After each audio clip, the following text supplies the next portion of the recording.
The KEF LS50 Meta is a relatively affordable speaker at $1,600. It's compact and it has pretty good overall neutrality. And these three reasons make it one of the more popular speakers today. In fact, according to some outlets, it is the most popular speaker, especially given its heritage. Despite this, the LS50 Meta is still one of the most controversial speakers around. Now, why is this? Well, one is because it's a popular speaker, and just having a dissenting opinion drives views, right? Like if you are controversial and you say that X speaker is way better than other speaker that many people hold in high regard, then it's going to get a lot of clicks.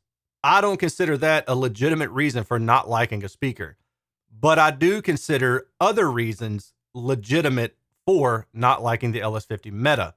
So I've spent a lot of time the past couple days looking at others' reviews, looking on Reddit and on different forums, trying to understand why is it that people don't like the LS50 Meta? Is it because they just want to go against the grain, or do they have real reasons in regards to the sound of the speaker that they just don't like it?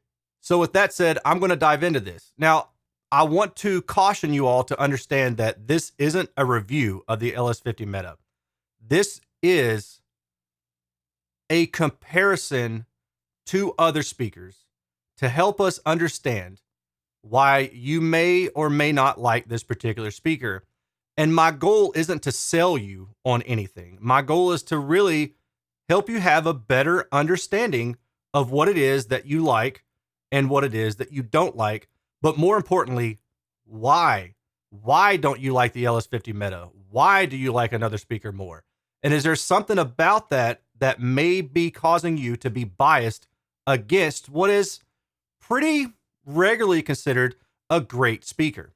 The two common themes that I've seen when looking over why people don't care for the LS50 Meta is tonality and spaciousness or envelopment. So first thing we're going to talk about is the tonality. Those who don't like the LS50 Meta, and especially some reviewers, will call the LS50 Meta dull or lifeless. There's a good reason for this. One is I've noticed that the speakers that they tend to like more are often what I would consider bright. The LS50 Meta is a pretty neutral speaker overall. However, it does have a scoop in the upper mid-range that can make it sound a little bit more laid back.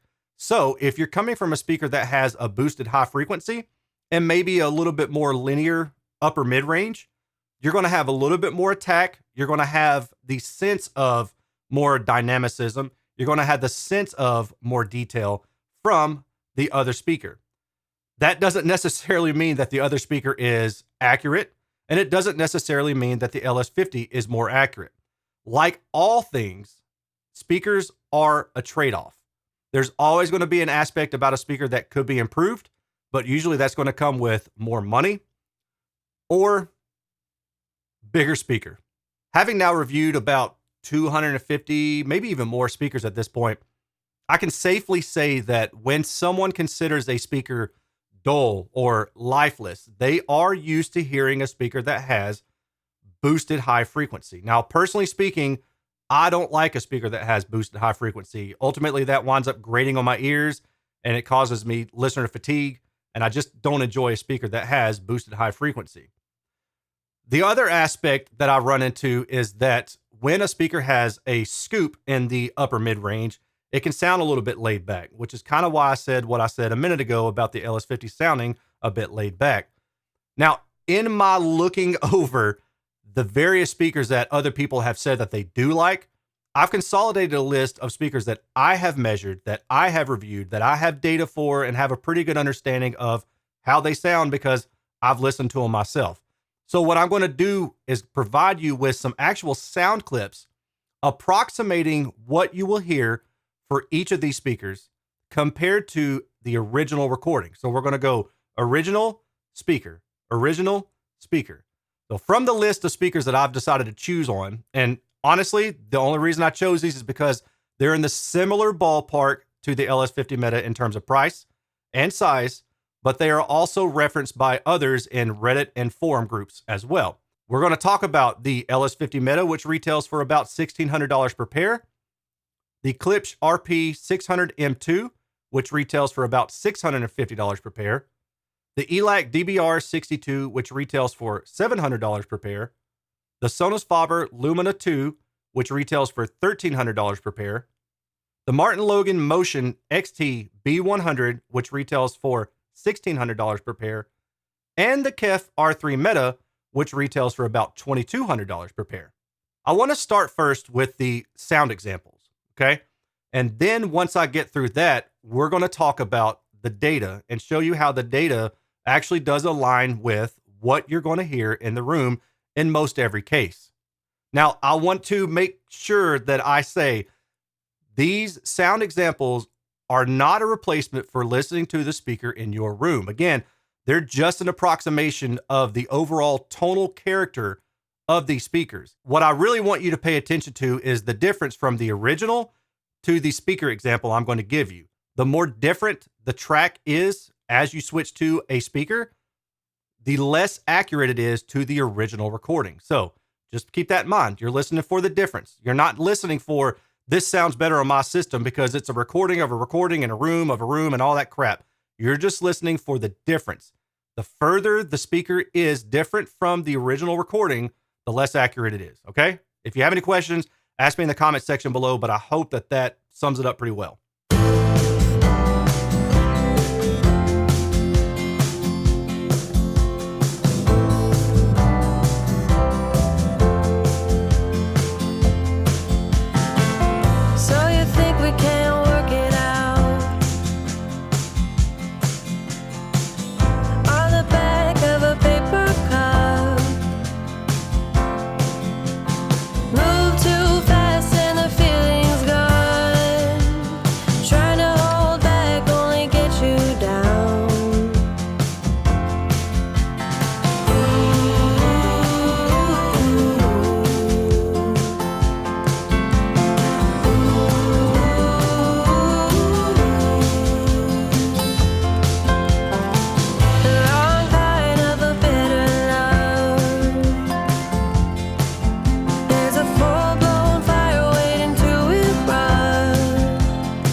Okay, now we're going to move to the data that gives you a better idea of why you heard the differences that you heard. First off, we're going to start with the KEF LS50 Meta. Now, for a more ideal, and it's not perfect for every situation, but a more ideal in-room response is going to be one that's tilted. So it's going to have a little bit more bass than the highs. If you have a flat response in your room, it's going to sound like garbage. It's going to sound thin and just too hot. It's going to sound bright and thin, and it's not going to sound good. Now, there's a reason for that. I have a whole video explaining the acoustics of a speaker in a room. If you want to go check that out, this is the screenshot of it, okay? So, with that said, let's keep going. The KEF LS50 that you heard should have sounded what I would consider warm, and the reason for that is because you've got a dip in the upper mid-range area of about maybe 2 to 3 decibels, okay? So what that's going to do is that's going to take away some of the attack, maybe some of the dynamicism, maybe some of the presence, and it might make the speaker sound a little bit more laid back. Now, of course, you've also got the roll off on the bottom end, and the speaker starts to roll off around 80 hertz. It's got a little bit of a kick up and then starts to roll off again around 50 hertz. Now we're going to bring in the Klipsch RP600M2, and that's what we've got in orange. Now notice the difference between this and the KEF. The RP600M2 has a little bit more kick around 170 hertz of about maybe a decibel or so. It's got a little bit of a hollow mid-range around 400 to 500 hertz, so it's going to sound like vocals are a little bit recessed in that mid-range area, particularly probably male vocals, I should say. Female vocals is going to be a little bit higher in frequency. You can also see the biggest deviation here is the high frequency. Now, remember what I said about you want a sloped in-room response, where this one is probably closer to flat than it is sloped. That just means there's going to be a lot more high-frequency energy than there is mid-range and mid-bass energy in the listening room. So this speaker is going to sound very, very bright. It's about what, 3 to 4 decibels higher in treble than the KEF LS50. Now let's talk about the ELAC DBR62. Right away, you see that the ELAC has more bass than the KEF LS50. Okay, so that's cool. I like that. The other thing that you can see is the ELAC has a little bit more extended high frequency. Now this could sound a little bit bright in room, but maybe not so much. It's going to depend on maybe the reflection points in your room, how you have the walls furnished, and all that kind of stuff. But the other key area to note is this upper mid-range area is more filled in. So it's going to have that attack or dynamicism or presence. Which one of these is better? Again, it's all about trade-offs. Now let's bring in the Sonus Faber Lumina 2. We can see that compared to the KEF, there's a little bit more of a hollow mid-range here in the green. But we can also see that there's about 3 decibels or so more upper mid-range presence. Then in the high frequency, you've got a boost at around 10 to 13 kilohertz or so. So airiness is going to be more present with the Sonus Faber. Now, I would consider the Sonus Faber a more forward-leaning speaker in regards to its tonality. Next up is the Martin Logan, and we can see that its profile is actually very similar to the Klipsch profile, where it's very high frequency heavy. So this speaker is also going to sound bright in room. It's not neutral, it's bright. But if you compare it to the LS50, you're going to say, oh, well, the LS50 sounds cold, maybe sterile, okay? But the reason for that is because not that the LS50 is cold or sterile, it's because another speaker like the Martin Logan is so hot in the top end. Now, some people will refer to that as detail or resolution, but I prefer to call that bright. Now let's look at the KEF R3 Meta. Very interesting to note that it's very similarly performing. It's got a little bit more bass extension. The high frequency and the mid-range are pretty close to each other in terms of overall tonality, but the R3 Meta fills in that presence region in the upper mid-range. So it's going to have that attack, that dynamicism, or that presence of vocals. So now hopefully you have a better appreciation for understanding why some might call the KEF LS50 dry or sterile, especially if they're coming from a speaker like a Martin Logan, Focal, or Klipsch. Those 3 brands tend to have elevated treble in the listening room position.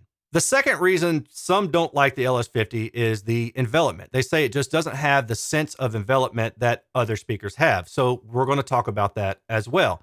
Envelopment can pretty easily be summed up into the radiation pattern. How wide is the radiation of a speaker, or how narrow is the radiation of a speaker?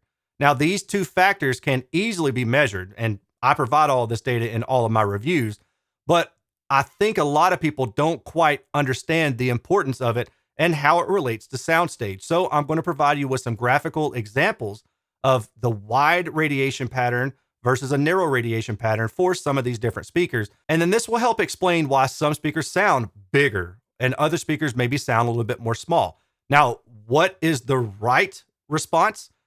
That also depends on you and your room. Maybe if you have a very reflective room, you might find that a speaker has a more narrow radiation pattern sounds better to you because the imaging and the location of instruments within the soundstage is more precise.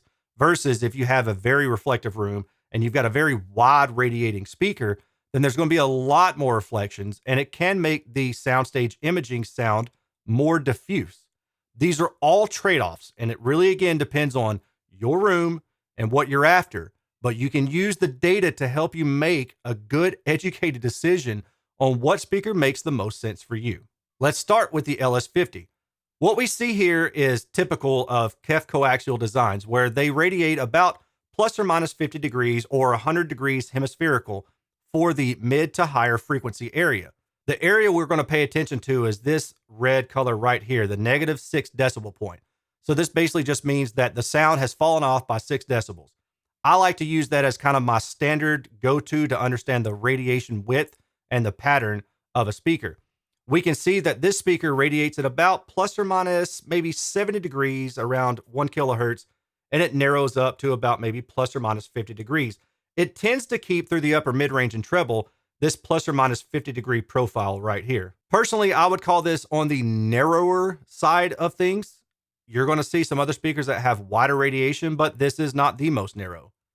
In this list, the most narrow is going to be the Klipsch RP600M2.